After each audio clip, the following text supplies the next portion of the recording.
The scent of pine and coming snow filled Elias Thorne's lungs high on the ridge.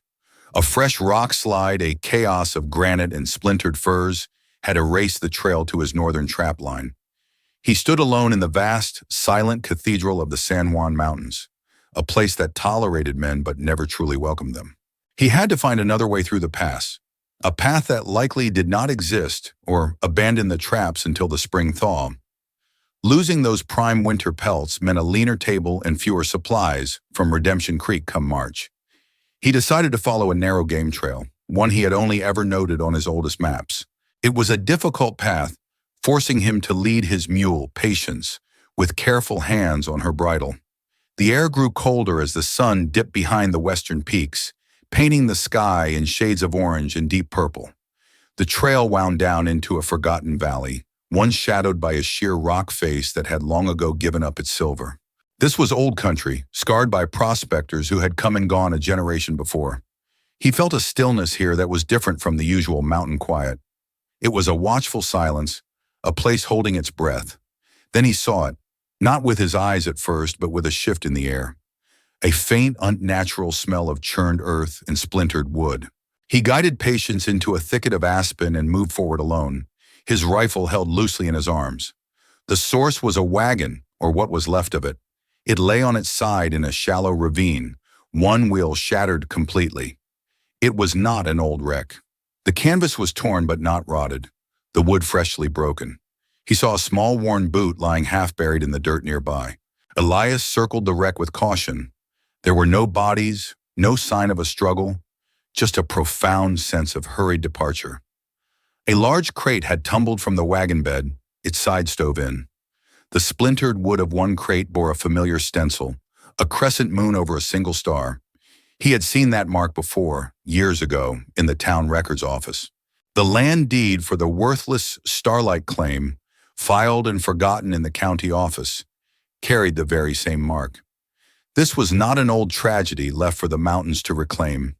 This was fresh trouble, and it was waiting in the silence ahead. A cold wind whipped down from the pass, carrying the first stinging flakes of snow. The gray sky promised a heavy storm, not a passing squall. His own cabin was half a day's journey back, an impossible distance in a developing blizzard. The old Starlight miner's cabin, however, was less than a mile away, nestled against the base of the rock face. It was his only reasonable option for shelter.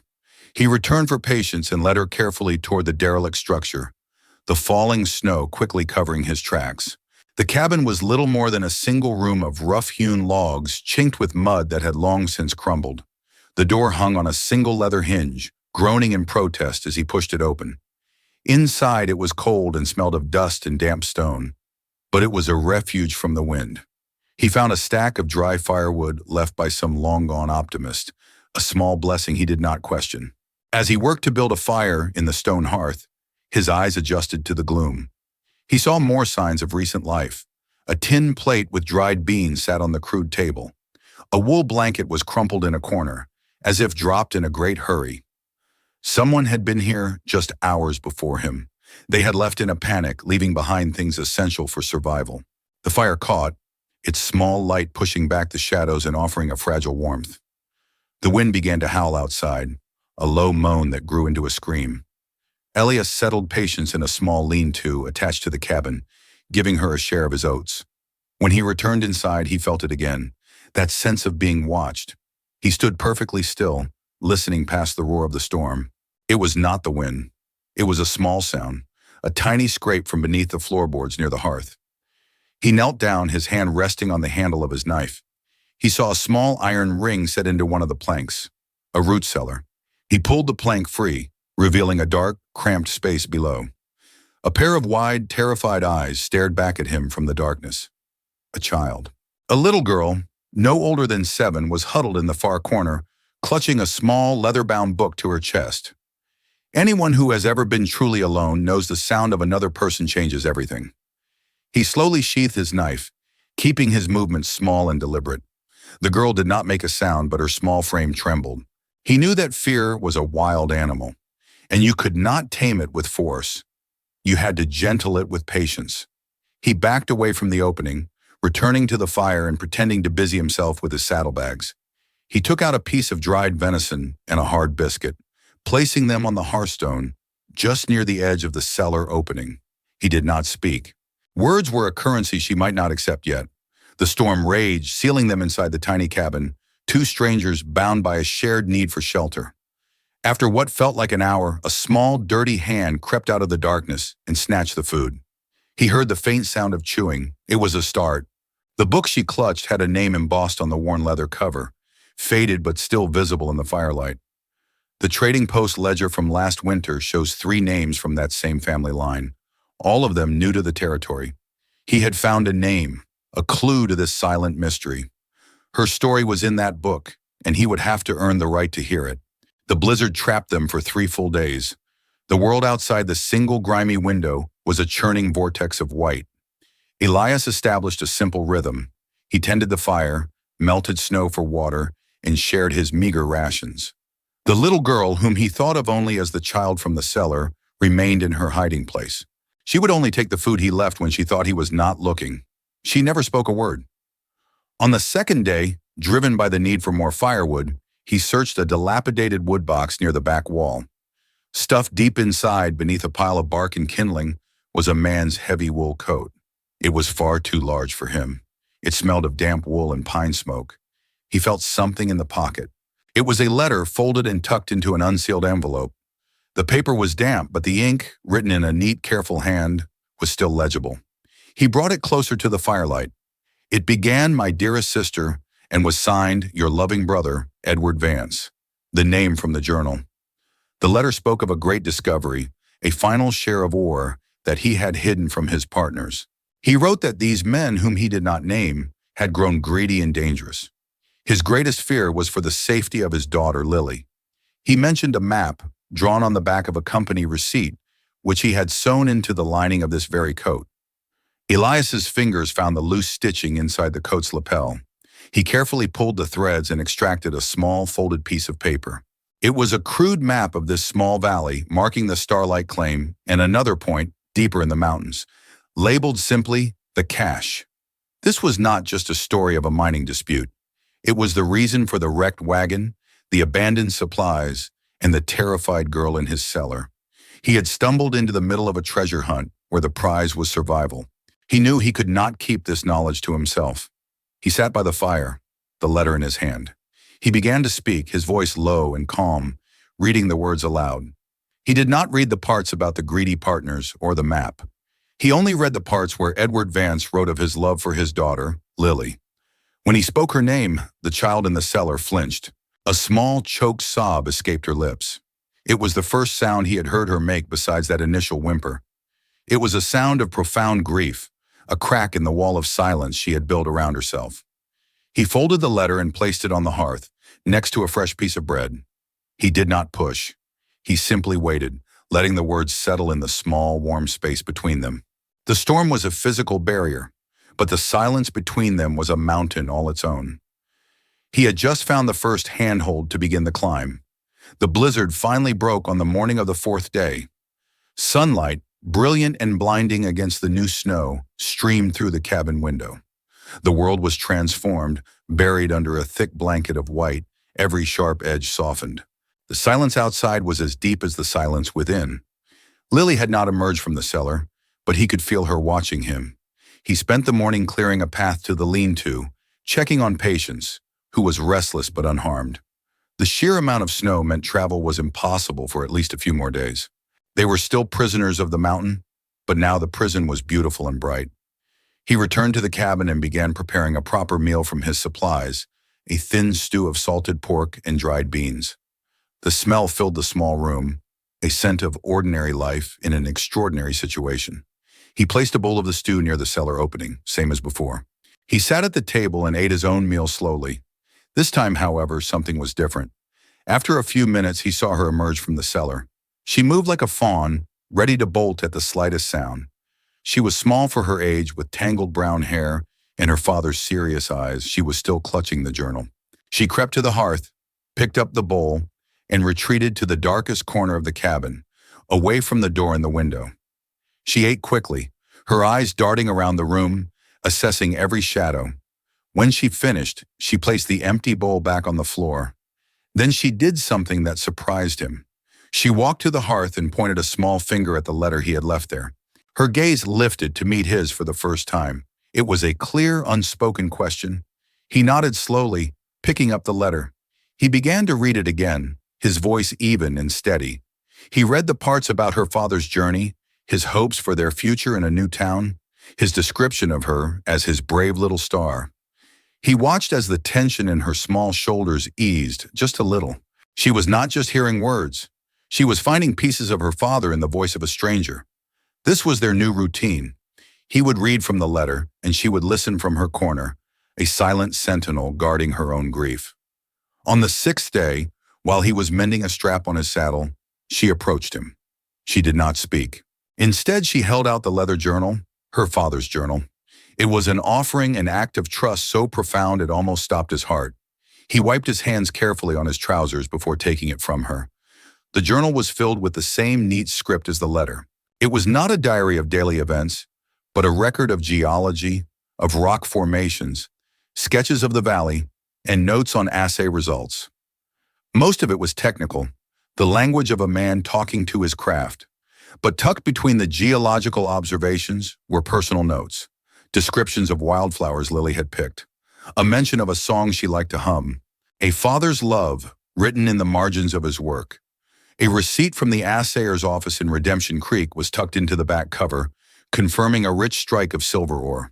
The document listed 3 partners, Edward Vance, Silas Blackwood, and a man named Marcus Thorne.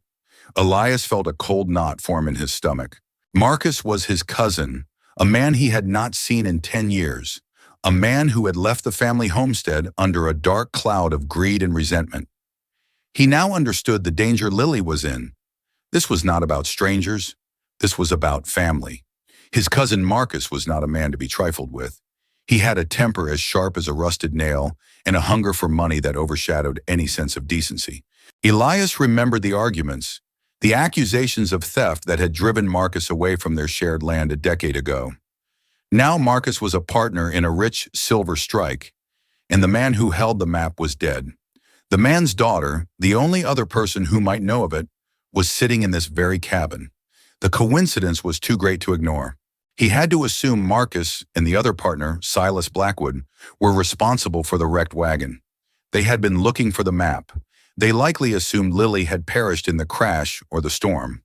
They would not be expecting her to be alive, sheltered by the one man in these mountains who knew Marcus's true character. The cabin no longer felt like a shelter. It felt like a target. He had to get Lily to Redemption Creek, to the sheriff, but the snow was still too deep to travel safely. They were trapped here, and their enemies could be anywhere.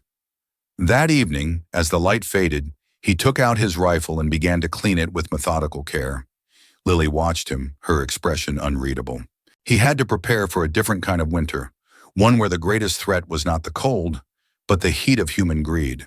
He had to find a way to make her understand the danger without terrifying her further. He took out the map from his pocket and spread it on the table. He pointed to the cabin, then to the mark labeled, "The Cache." He looked at her and spoke gently. "Your father hid something very important. For you. Some bad men want it. We have to keep it safe until we can get to town." She looked at the map, then at her father's journal, and a flicker of understanding crossed her face. She nodded once, a small, solemn gesture. A partnership was formed in that moment, not of words, but of shared purpose. They were no longer just a man and a lost child. They were keepers of a secret, guardians of a dead man's last wish. Anyone who has carried a heavy secret knows the weight of it changes your posture. The snow began to melt under a week of bright, relentless sun. The journey to Redemption Creek was now possible, but it would be treacherous. The valley floor was a mess of deep drifts and icy meltwater. He spent 2 days packing their few supplies, securing the journal and the map in an oilskin pouch. He tried to make the preparations seem like a normal part of life, a simple trip to town. But Lily was watching him, and he knew she sensed the urgency, the tension that now lived in his shoulders. He taught her how to ride properly, sitting in front of him on patience, her small hands holding the saddle horn. He taught her a signal, a gentle squeeze on his arm, which meant she needed to be silent and still, no matter what. He hoped they would not need it. The night before they were to leave, he was banking the fire when he heard a faint sound outside. It was the jingle of a bridle, a sound that did not belong to the wilderness. He instantly extinguished the lantern, plunging the cabin into near darkness, save for the faint glow of the embers. He grabbed his rifle and moved to the window, peering through a small crack in the shutter. Two riders were moving slowly along the edge of the valley, their figures dark against the snow.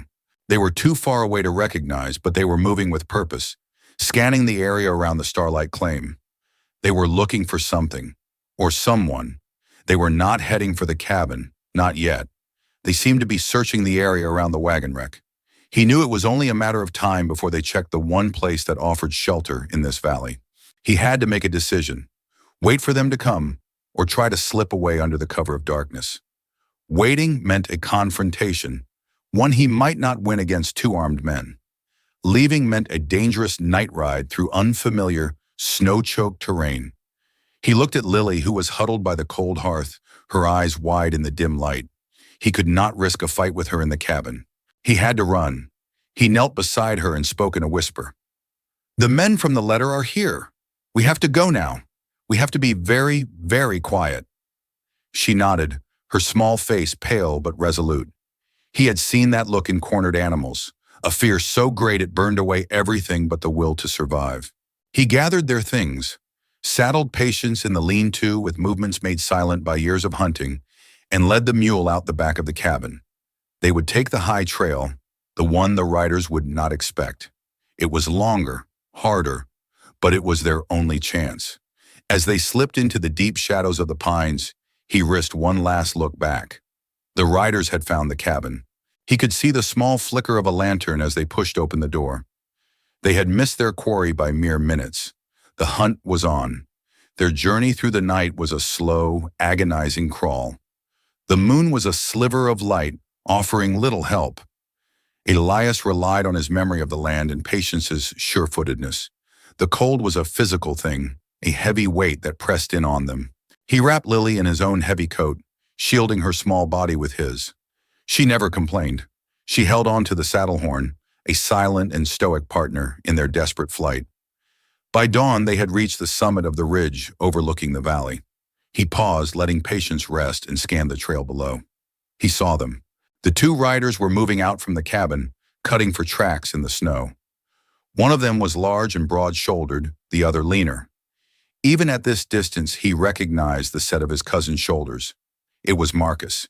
He urged Patience on, pushing them deeper into the mountains, away from the direct route to Redemption Creek. He would have to circle wide, adding another day to their journey, but it was safer than risking the main trail. The land deed for the Thorne homestead, the one his father signed, carries an old stamp from the territorial governor, a symbol of a promise he meant to keep. Marcus had forsaken that promise long ago. He was not just hunting a map now, he was hunting family. They found shelter that day in a shallow cave, hidden behind a curtain of frozen waterfall. It was cold and damp, but it was concealed from view. He built a small, smokeless fire of dry aspen wood, just enough to ward off the worst of the chill. He shared the last of their food with Lily. Her resilience was astonishing. She had endured the loss of her father, a blizzard, and a terrifying night ride without shedding a tear. He saw her father's strength in her, a core of steel beneath her child's fragility. As she slept, huddled against his side, he finally allowed himself to look at her father's journal again. He wasn't looking for clues this time. He was looking for the man himself. He found a passage written just a few weeks before the wreck. Edward Vance wrote about his decision to leave the partnership. He had discovered Marcus and Silas were cheating the assay office, reporting lower yields and pocketing the difference. The cash was not just his share. It was the stolen silver he had managed to recover, proof of their crime. The journal was more than a father's loving notes. It was a ledger of his partner's sins. Now he understood. They had not just wanted the map. They needed to silence the one man who could expose them and destroy the evidence he had gathered. And now his daughter and his journal were the only things left that could bring them to justice. He had to get her and the book to Sheriff Brody in Redemption Creek. Brody was a fair man, a man who believed in the rule of law, but he was one man against a territory full of shadows. Elias knew that simply arriving in town and making an accusation would not be enough. Marcus had been in the territory longer. He had connections. He would paint Elias as a reclusive madman and Lily as a confused child. He needed more than just the journal. He needed the cache itself. The silver was the undeniable proof. He looked at the map again, the lines and symbols now carrying a heavier weight. The cache was located in a place called the Widow's Tooth, a jagged peak 2 days' ride north in the opposite direction of town. It was a terrible choice. Go to town with an incomplete story or risk everything on a dangerous detour to recover the proof. He watched Lily sleep, her face peaceful for the first time in days. Her father had died trying to secure her future and expose a crime. Elias could not let that sacrifice be in vain. They would go to the Widow's Tooth.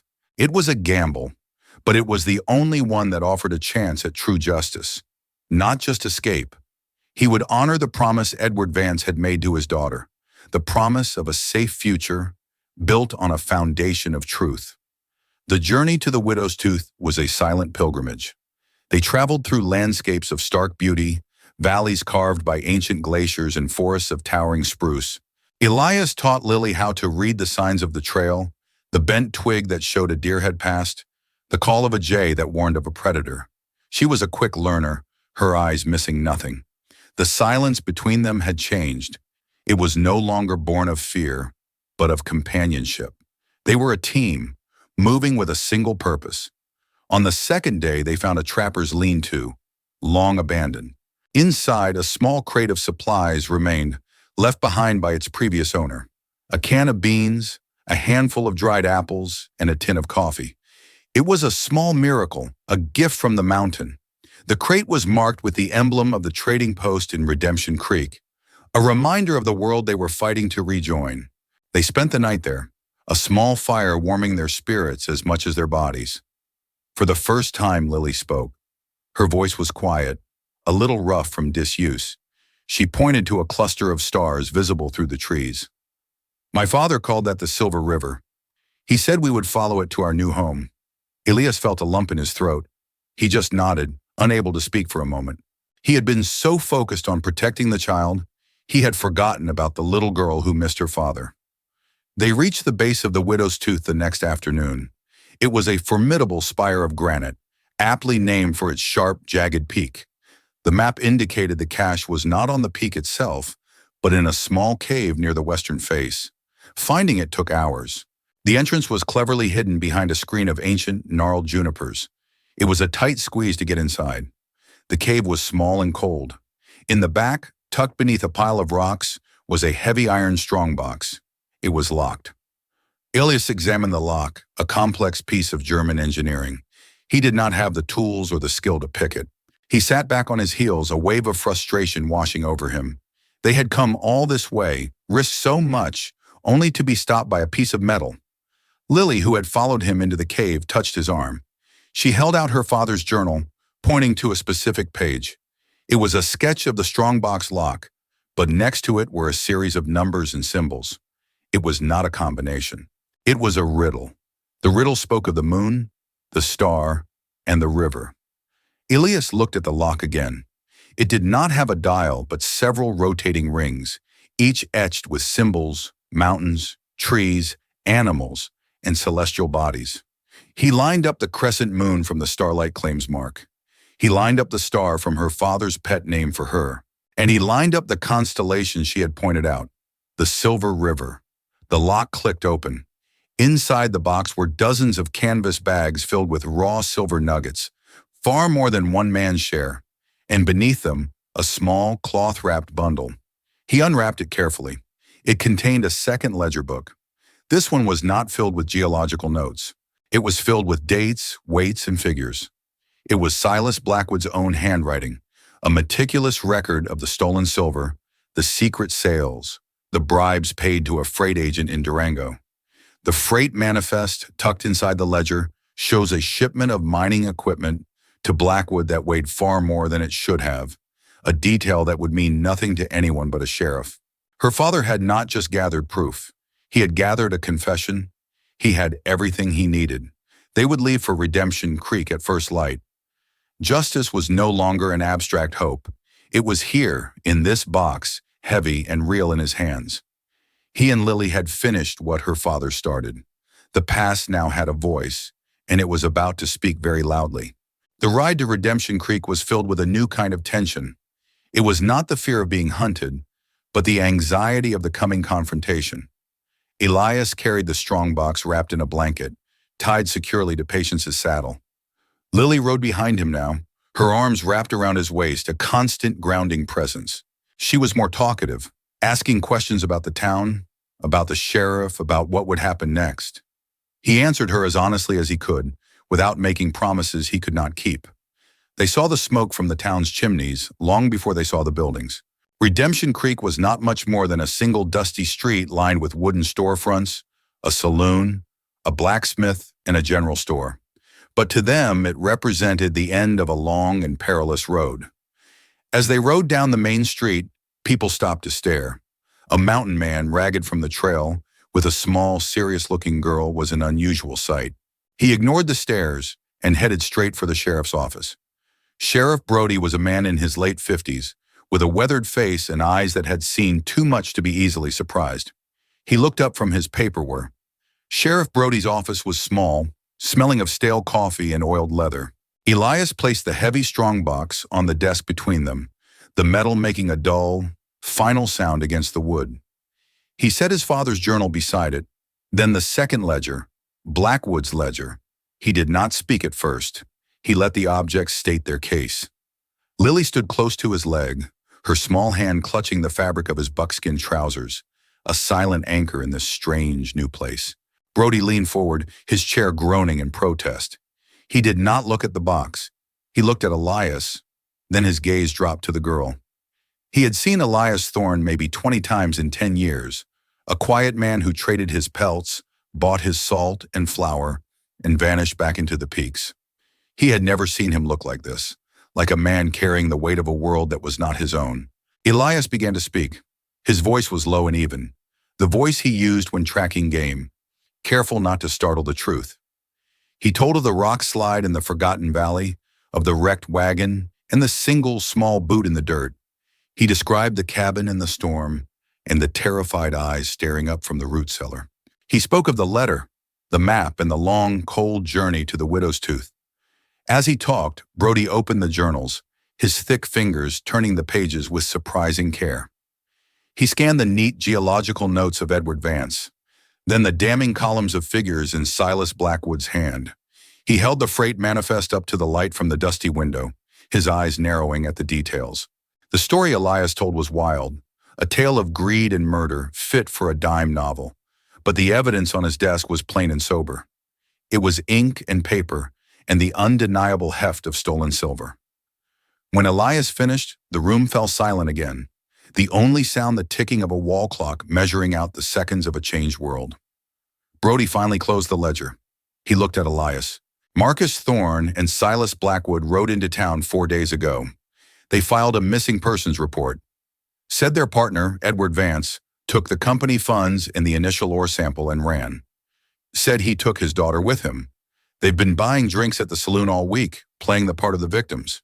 The sheriff's words landed in the quiet office like stones dropped into a deep well. Elias felt a cold dread spread through his chest. They had not been hunting him in the mountains. They had been in town all along, twisting the truth into a weapon, building a fortress of lies around themselves while he and Lily were freezing in a cave. They had made themselves the wrong party, and him, the stranger from the wild, the potential villain. Brody stood and walked to the window, looking out onto the dusty street. I know Marcus. I know his reputation, and Blackwood is a weasel who follows any man with a dollar. But they're known here. You are not. Your story, Elias, it rings true to me. But if I walk over to that saloon and arrest them based on your word in this box, Marcus will have a lawyer here from Durango before sundown. He'll claim you found Vance after he died in the storm, that you stole this and invented the rest to claim it for yourself. He will use this little girl's grief to make her seem confused. He will make you the monster. Elias felt Lily's grip tighten on his leg. He looked down at her, at the fierce, trusting set of her small jaw. He had not brought her all this way to see her father's name smeared and his murderers walk free. "We have the proof," he said, his voice a low rumble. Brody turned from the window.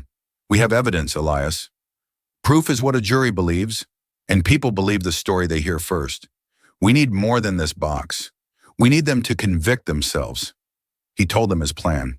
It was simple, and it was dangerous. It relied on greed, on the predictable flaw in men like Marcus and Blackwood. He would send a wire to the freight agent in Durango, the one named in Blackwood's ledger.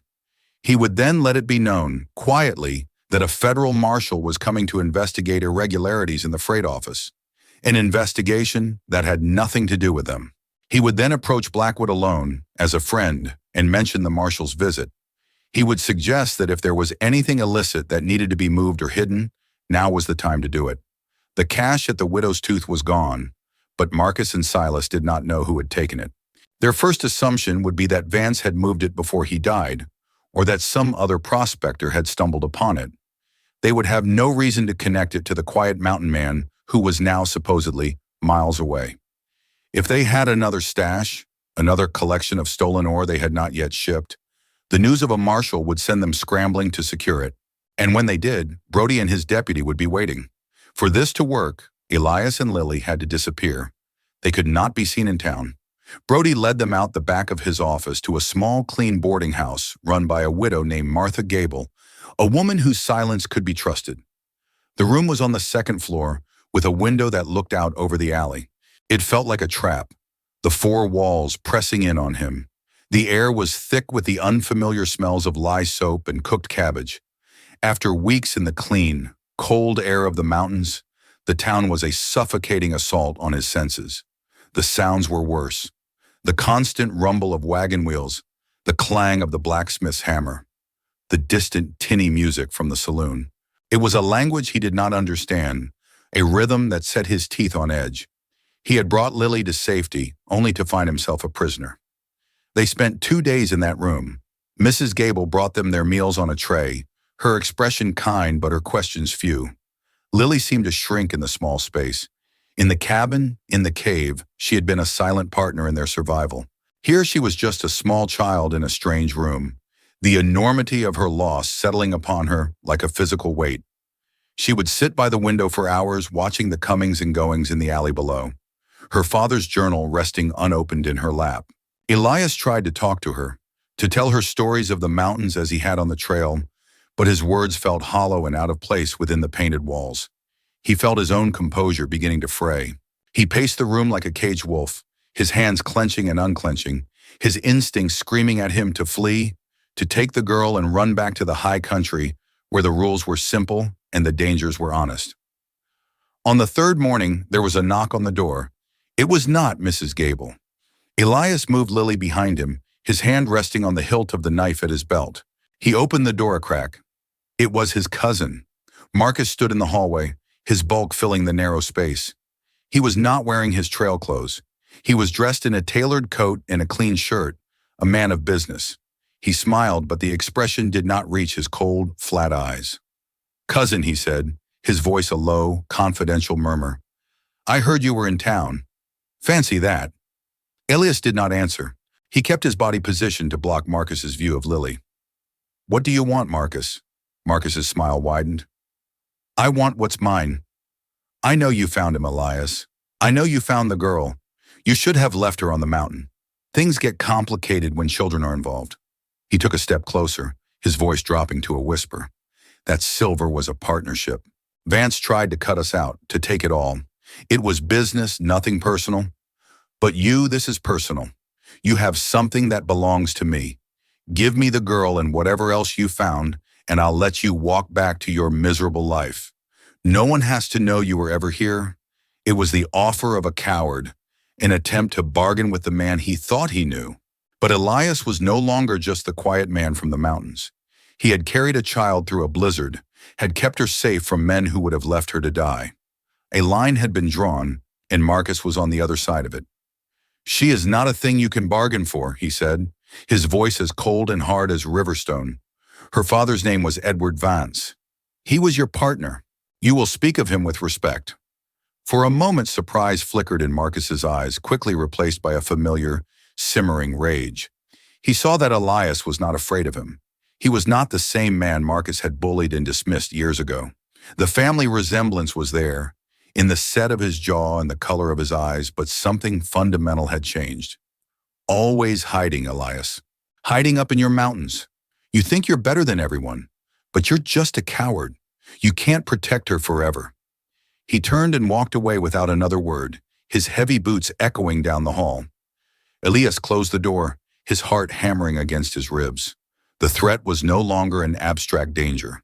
It was here, in this hallway, and it knew their names. Later that day, Sheriff Brody came.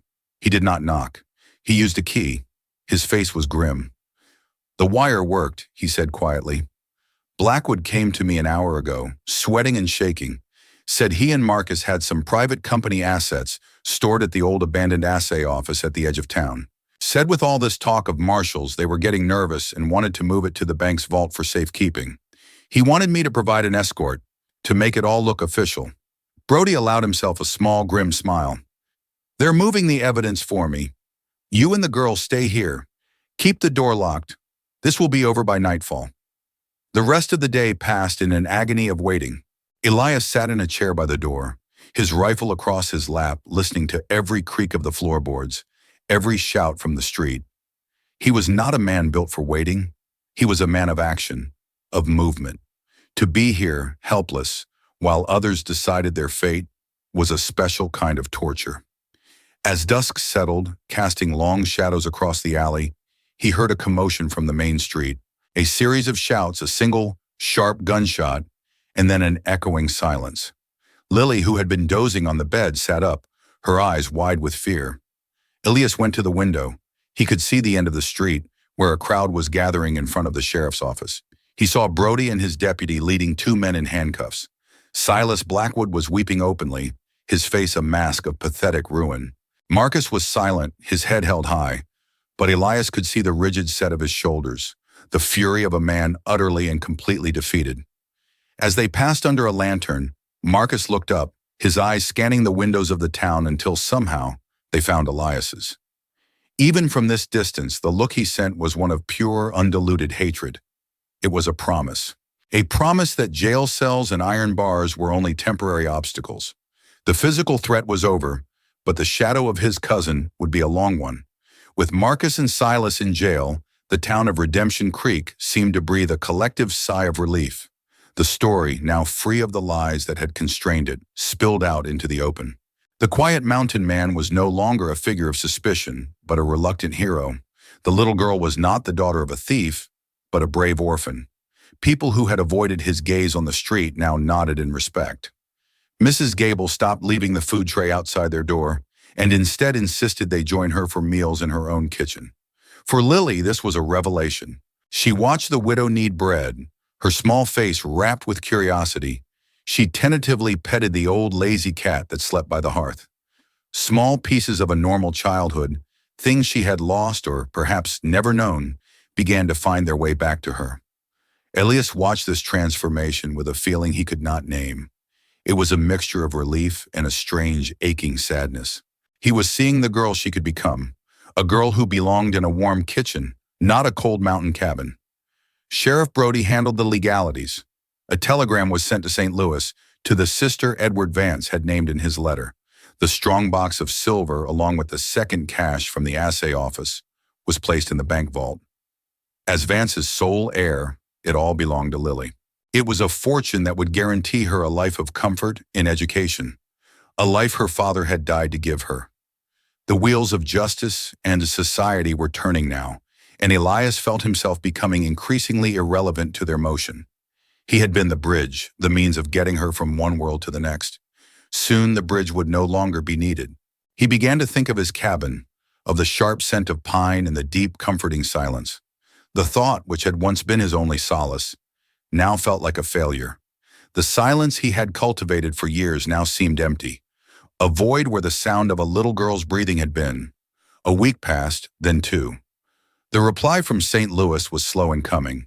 Elias and Lily settled into a strange routine. He would walk with her through the town, a quiet, looming presence by her side. He bought her a new dress and sturdy shoes at the general store, fumbling with the unfamiliar currency, feeling the storekeeper's eyes on him. He felt like a man playing a part he had not rehearsed, the role of a father. He watched as Lily began to speak to Mrs. Gable, then to the blacksmith's daughter. He heard her laugh for the first time, a sound so clear and bright it seemed to startle the dusty air. Each of these small steps toward her new life felt like a step away from him. He was a creature of the mountain, a man of solitude and silence. This world of fences and small talk was not his. He was only a visitor, and his time was running out. One afternoon, standing on the porch of the boarding house, he looked past the edge of town, toward the high peaks that clawed at the sky. He could see the distant, jagged shape of the widow's tooth. It looked like another world, a lifetime away. Sheriff Brody walked up beside him, lighting a pipe. Beautiful, aren't they? But a hard place to make a life. Elias just nodded. The telegram came this morning, Brody said, pulling a folded paper from his pocket. Her aunt is on her way. She's a school teacher, a widow with no children of her own. She's taking the train to Durango. Should be there in 3 weeks. 3 weeks. It was a deadline, a countdown to the end of their shared journey. Elias felt the words like a weight in his chest. That's good, he said, his voice rough.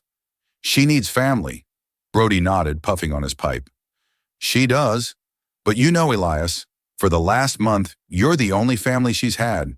A man could do worse than build a life down here. The old Miller farm, just east of town, is for sale. Good land, solid house. The money the court awarded you for your part in all this would be more than enough. It was an offer of a different kind of life, a path that did not lead back up the mountain. Elias just shook his head. I'm not a farmer, Sheriff. The last 3 weeks were a blur of preparation. Mrs. Gable taught Lily how to read a few simple words and how to write her own name. The town, in a collective act of charity and closure, showered her with gifts. A hand-knitted shawl, a bag of sweets for her journey, a small carved horse from the blacksmith. Elias found himself watching from the periphery, an outsider at a celebration he had made possible. He spent his time repairing his gear, preparing for his own journey back to a life that no longer felt like it fit.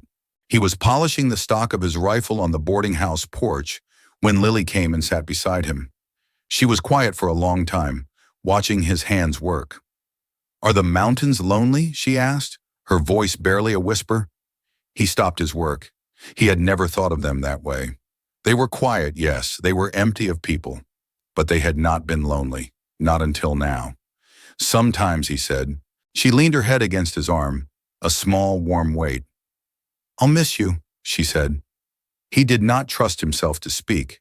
He just put his arm around her small shoulders and held her, the scent of her clean hair and the lye soap of Mrs. Gable's house filling his senses. The day the stagecoach was to take her to Durango arrived bright and clear. The whole town seemed to be there, a small crowd of well-wishers. Lily was wearing her new dress, holding a small bag in one hand. She held tightly to Elias's hand with the other. He knelt down in front of her, the dust of the street soiling his trousers. Your aunt will be a good woman. She'll take care of you. You be brave for me, little star. She threw her arms around his neck, her face buried in his shoulder. Thank you, she whispered, her voice thick with tears. Thank you for finding me in the dark. He held her tightly for a long moment, then helped her into the coach. He closed the door, the sound of the latch clicking shut feeling like the closing of a door in his own heart. He stood back and watched as the stagecoach pulled away, a rolling cloud of dust obscuring it from view until it was gone. The street was suddenly quiet, the crowd dispersing back to their lives. Elias was left standing alone in the middle of the road. He was a mountain man again, the man he had always been. But the silence that descended was not peaceful. It was a hollow, aching thing. He turned and walked not to his mule, but to the land office at the other end of the street. He walked past the sheriff, who simply touched the brim of his hat in a silent acknowledgement. He did not know what he would do. He did not know if he could learn to be a farmer, a neighbor, a man who lived within the sound of other people. He only knew one thing with a certainty that settled deep in his bones. He could not go back to the silence. He could not go back to being alone in the dark. He pushed open the door to the land office, leaving the mountains at his back, and for the first time in a very long time, walked toward a life he had not yet imagined.